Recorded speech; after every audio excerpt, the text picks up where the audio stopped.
Hi, my name is Dr. Marc Reynolds, and I'm a voice teacher, performance coach, and stage director.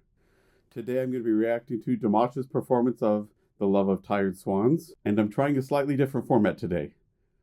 Today, thanks to the recommendation of my viewers, what I'm going to do is I'm going to play all the way through the video, and then at the end I'm going to talk about 3 things that I think stood out to me as a teacher.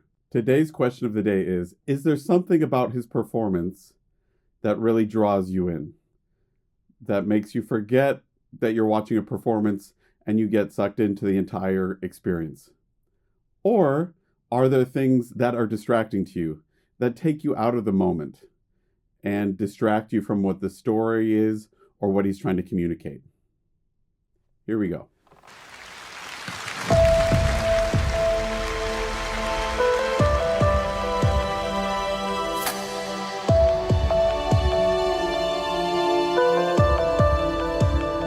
Посмотри мне в глаза, ты прости мне, я сожалею, я люблю тебя, жизнь моя, без тепла, я тобой болею, удержать не смогли, мы устали, нам очень трудно, я совсем один, ты пойми, без любви ничего не нужно, не могут жить в разлуке лебеди.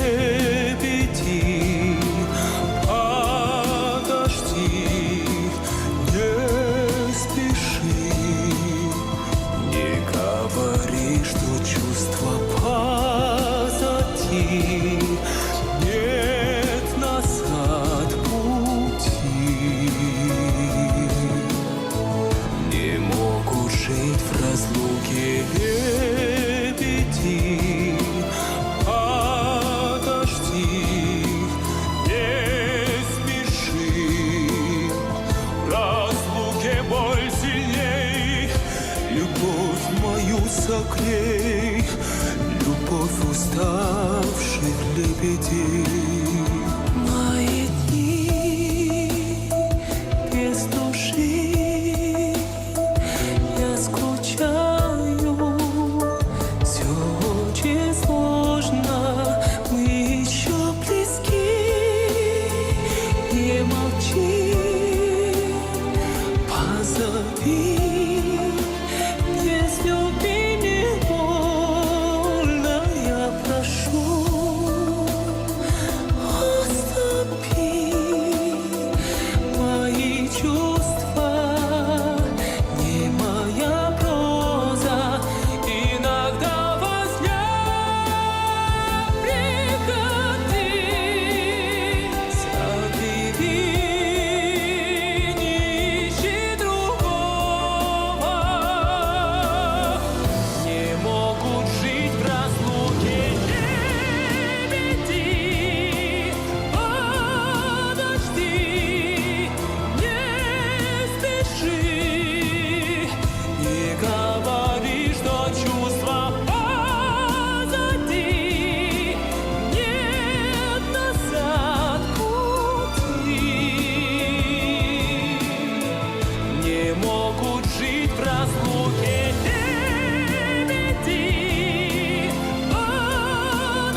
согрей, любовь уставших лебедей, лебедей.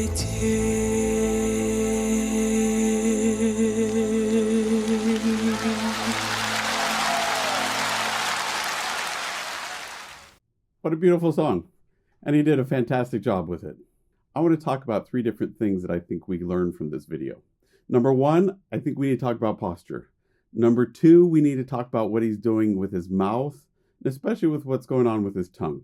Number 3 thing that we want to talk about is placement. First, with his posture, there's a few things that I think are important to point out. First is what he's doing with his feet and legs.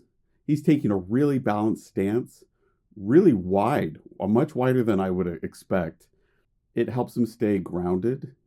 It helps him connect with his entire body and support that sound with what he's doing. And it makes it so he's free to move as he needs to move, to be expressive, and to tell the story he's trying to tell.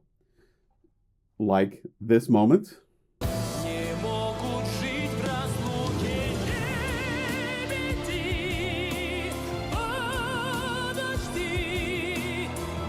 When we see the really wide stance.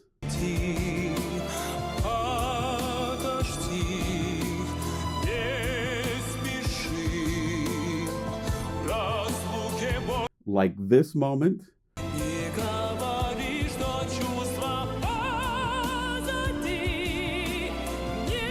Like this moment.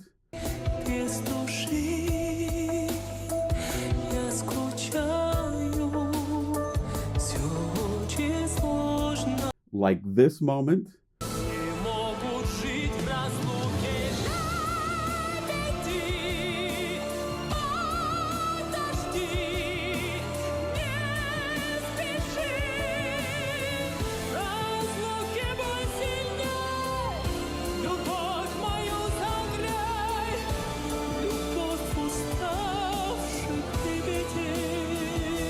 Where we see him go to his knees from a standing position almost to kneeling at once without missing a beat with his singing, to this moment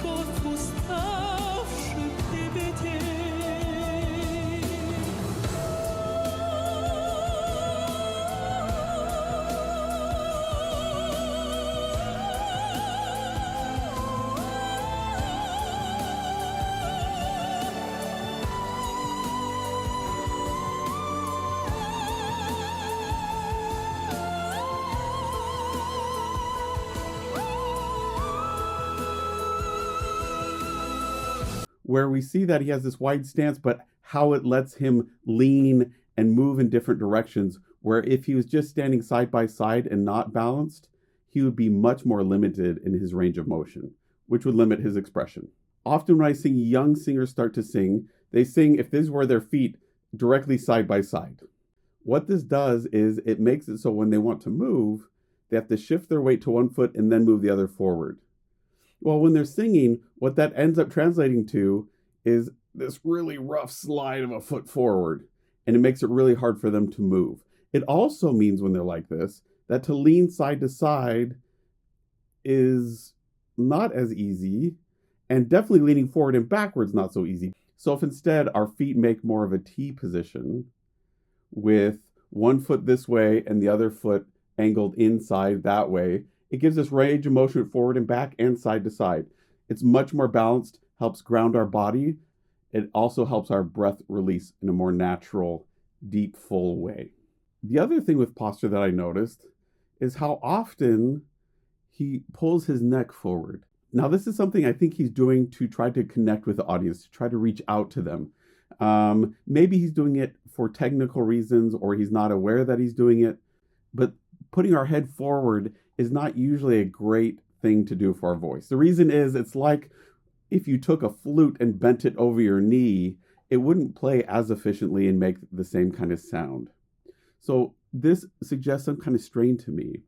I think if he was to keep it more lined up, like he is most of the time, I think it would make it easier for him to produce this gorgeous sound that he is. I think it would also help him with his physical expression and being able to be more free to move. What can we learn from not putting our head forward? Well, we want to keep it back. One of the reasons that young performers put their head forward is they're trying to push their emotions and thoughts at the audience rather than showing them, trusting that if they're being genuine and really feeling them and expressing them, that the audience will come to them. It's much less aggressive. It's much less confrontational to the audience, and it lets the audience choose whether or not they want to be part of that performance. The other question I have for you is, are there other places in his body that you're noticing where we're seeing tension or stress that's not related to the storytelling, that's not related to the song and the words and the character who's saying them? Yes, I know for those of you who are like, this is not a character, it's just Dimash singing it. Not true. There's always a character singing it. Even if it's Dimash on stage in this moment, that is a character. You walking down the street 10 years ago is a character. You sitting there right now is a character. It's a person that's in a specific place, having specific thoughts and specific feelings. To me, as I'm watching Dimash, one of the things that's drawing my attention is the tension of his hand, especially around the mic. When he first walks out, he walks out really comfortable, really calm, but I'm seeing a whole lot of tension. As you can tell, if I really squeeze my knuckles, that these knuckles pop out. I'm seeing that happen here as he's holding that microphone. I've seen in other performances too where he's performing and he's holding this mic and this other hand starts getting tense, and so he switches it up and releases that. Maybe his hands are the place that Dimash keeps some of his tension. If he commonly is carrying unnecessary tension in his hands, tension that's not related to the song and storytelling, then that's something he could release. That said, carrying tension in the shoulder, in the neck, in the jaw is much worse and can affect his singing. So if I had to choose the lesser evil, hands would definitely be the one I would choose. That said, even though I'm seeing some tension in his hands, he's aware of them and he keeps the offhand as relaxed as possible and as communicative as possible, which is wonderful. Here are some moments that I noticed that demonstrate what we were just talking about.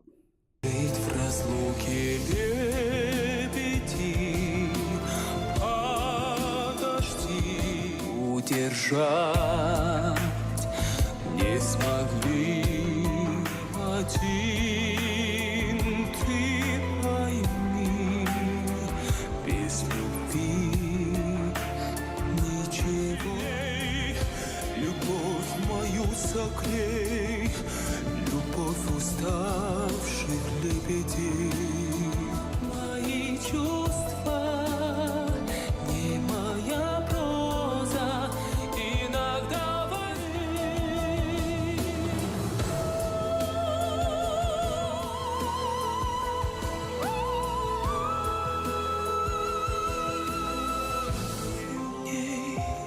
любовь мою согрей, любовь уставших лебедей,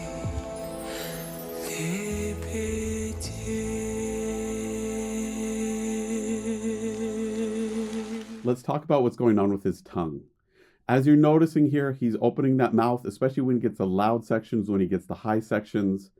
And what we're seeing in that mouth is, if this is the lower jaw and this is the tongue, that the tongue stays nice and forward. It stays passive. We don't see the sides curling up or getting tight or tense. We don't see the back pulling up way high, so that this resonant space in the back of his throat here stays open and resonates with a really full, rich, beautiful sound. That's one of the ways he's able to sustain these really long phrases, get these gorgeous high notes that sound so rich and full. Often what I'm seeing in young performers is that they pull this tongue back. They try to open up this resonant space, but this tongue pulls back into that spot. And then it's like putting a wet pillow in the middle of your guitar. It's just not going to resonate as well. So by keeping this tongue forward, we're able to keep this resonant space open in the back of our mouth so it can resonate. The other thing I see a lot is, especially when you go to E vowels, that the back part of this tongue pulls up, and then again, it's like we're putting a wet pillow in the middle of that guitar. Not useful. It makes us have to compensate and sing louder and harder. He's not doing this here from what I can see. This is a really good picture right here where we get to see his tongue and what it's doing.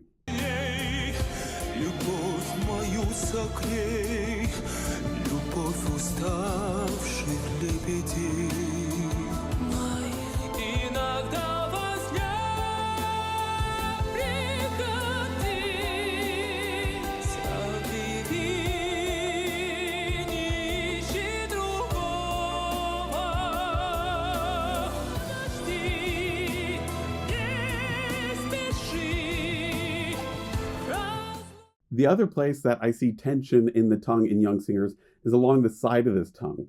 You'll often see that right here along the throat. When this starts bulging and getting tight, you'll feel it in tightness and tenseness right here under the jaw. And you can even put your fingers right under here and feel when that tongue gets super tight. As I'm watching Dimash here, I'm not seeing any signs or symptoms of that. I'm able to see right into his mouth and see that tongue is staying relatively passive and free.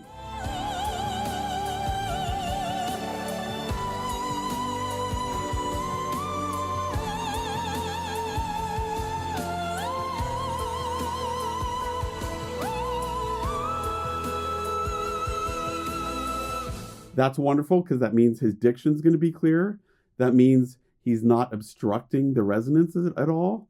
It also means that he's not going to get as fatigued as he's singing. The third thing we wanted to talk about was placement.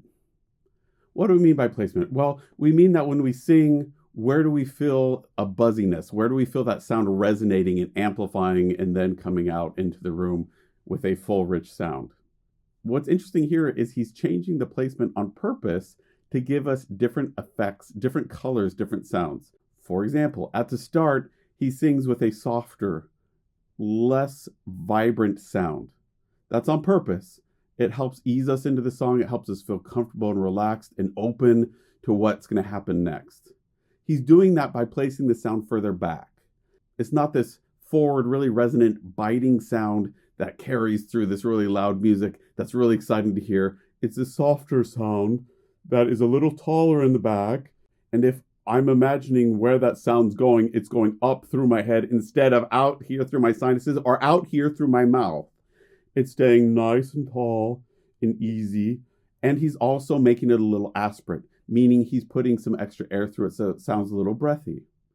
Second thing that I liked watching as I watched him make the transition from this breathy, airy, kind of further back sound is that when he transitions later on, we get this more classical operatic sound, right? What's going on is he's not necessarily losing this resonance or this space in this back, this openness, this tallness, but he's adding this forward bite to it, this resonance that makes it cut through the sound and is really exciting to our ears.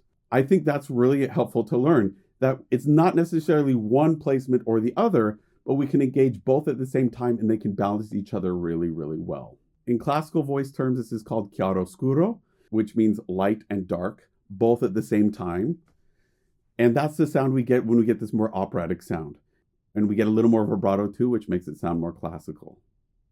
The placement he lives in when he gets to that high place, that really high sound, is it's really whiny and buzzy up here. To him, it probably sounds really whiny, really ugly, really almost obnoxious Elmo-like. Not to rip on Elmo. I have some children who love Elmo. Don't get me wrong, he saved me a lot of times. But the sound of his voice, that kind of really narrow forward place, is what's going to get us that rich, full sound. So it doesn't sound like this falsetto hooty in the back thing, but it's really forward and buzzy and sounds substantial. That's what's letting him sing that high with that substantial of a voice for that long. Now, if it was just that forward, it would sound kind of piercing and annoying and obnoxious. But again, what he's doing is he's pulling it forward and he's opening up that back and dropping that jaw, so we get a much fuller, more rich overtone series. That's really exciting and beautiful to hear. So, to our question of the day, what did you think? Were there specific things he was doing or how he used his voice or his body that drew you into the performance, that made you want to hear more, that made you feel, that made you think? If so, what were they? Comment down below. Were there things that he did that kind of pulled you out of his performance, that were distracting? For me, one of the things that really pulled me into his performance was his movement at the start that was calm and relaxed. I saw his face that was super engaged. I saw his arm that was here. It wasn't tight and tense in here. It's here and is right to his mouth, which was great voice technique, but it kept him relaxed and comfortable. I saw that his hands and body were free to react and respond. He wasn't carrying extra tension anywhere that made me feel uncomfortable, that looked like performer tension rather than character storyteller tension. I saw that he felt free to move when the emotion gave him the impulse to move. I saw that he went down to his knees, kept his posture lined up beautifully, and was able to keep singing without missing a beat. Those were all things that sucked me into the performance. Two things that pulled me out of the performance. One were the swans in the background. Beautiful though they were, they really didn't enhance the story. They were this big glowing white spot in the background that took the attention away from Dimash. Now, is it all about having the solos be the center of attention? Usually, but not necessarily. In this case, though, it looked more like we had a nature video going in the back with some texture overlay on the front that really didn't have a whole lot to do with what he was saying, where what he was doing with his body and what he was expressing with both his voice and his face and his hands and his legs and his body was so expressive that I wish my attention could have just stayed right there on him instead of going back to those swans. The second thing that was a little distracting was the video kept panning over to the pianist.